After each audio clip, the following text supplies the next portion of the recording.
V galeriji Jožeta Zupana na osnovni šoli dr. Pavla Lunačka v Šentrupertu so pripravili posebno srečanje v spomin na dolgoletnega ravnatelja profesorja Jožeta Zupana.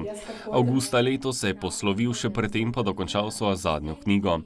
Prireditev je ganila številne obiskovalce. Na odru so svoje spomine delili gostje, po koncu prireditve pa so jih med seboj delili tudi obiskovalci. Jaz sem ga zelo zgodaj spoznal. Zdaj po moje od tega več kot 55 let. Spoznal sem ga na vrtu svojega strica, ki je bil tukaj, imel svoj vikend.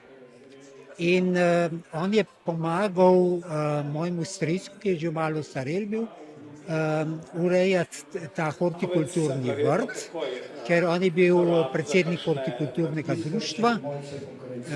Profesor Zupan je imel pa velik smisel, kot smo slišali tukaj na tem večeru, za rože in vse tovrstne rastline. Kot učitelja, tako kot so že tudi drugi povedali, izredno urejenega gospoda, izredno tudi strogega, ampak vedno dobrohotno strogega profesorja, ki je od nas, za tiste, ki je nekako predvidel, da imamo potencial, zahteval več, kot je bilo potrebno. Torej, današnji dogodek je en lep poklon profesorju Jožetu Zupanu, katerega smo tudi zaposleni na občini redno srečevali, predvsem, ko je hodil mimo našega okna z kupi voščilnic in smo vedno rekli: poglej, Zupan že gre na pošto in nese voščilnice. Spet bo razveselil veliko ljudi. Današnja predstavitev knjige v objemu lepote je vsekakor lep dogodek, spomin na Jožeta Zupana, našega občana, častnega občana, in velik poklon vseh ob številčni udeležbi na današnjem dogodku. Med občinstvom je bila tudi njegova hči, ki nam je zaupala, kako se sama spominja svojega očeta. Naš oči, kot sem ga klicala, je bil predvsem zame zelo hitro tudi učitelj. Tako da se je zgodilo še potem, ko sem bila že odrasla, pa sem vodila kakšno prireditev, da sem ga znala vikati na odru, ker je bilo pač treba uradno to urediti. In smo imeli nekako zelo rešeno ta prastara, že grška načela, kaj je javno, kaj je zasebno. Zelo rad je imel doslednost, red, urejenost in disciplino, je nadaljevala.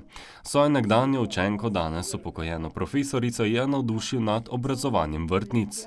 In sicer zato, ker je bilo treba poleti, ko so oni hodili na počitnice v Bohinjsko Belo, je moral nekdo skrbeti za tisto veliko gredo vrtnic ob spomeniku padlih borcev. In ker sem jaz tam z mami mojo hodila na njivo, je to skrb za, mislim, 1 ali 2 poletje zaupal meni.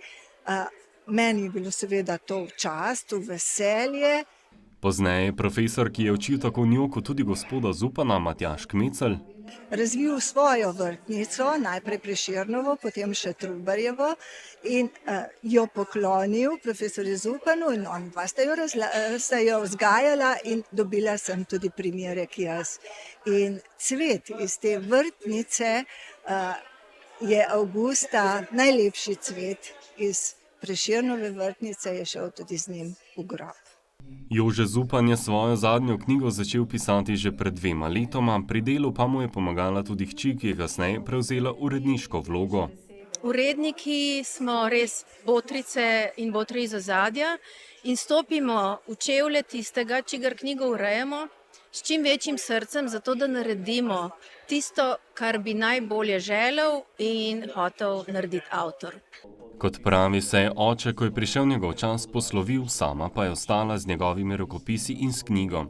Ta je nekakšen pregled njegove ustvarjalnosti, biobibliografski vodnik skozi razstave, knjige, zbornike in revije. Naloga je bila kar zahtevna, pa sem pa zelo hvaležna zanjo, da smo jo pripeljali do takšnega konca, tej prekrasni njegovi galeriji, med vsemi ljudmi, ki so ga imeli radi.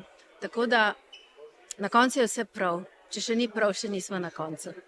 Mnogi so v knjigo dodali poglobljene in osebne zapise ob odhodu prijatelja, učitelja, sokrajana. S tem dokazujejo, da profesor Zupan ne bo nikoli pozabljen, knjiga pa ostaja trajen spomin na njegovo delo in življenje.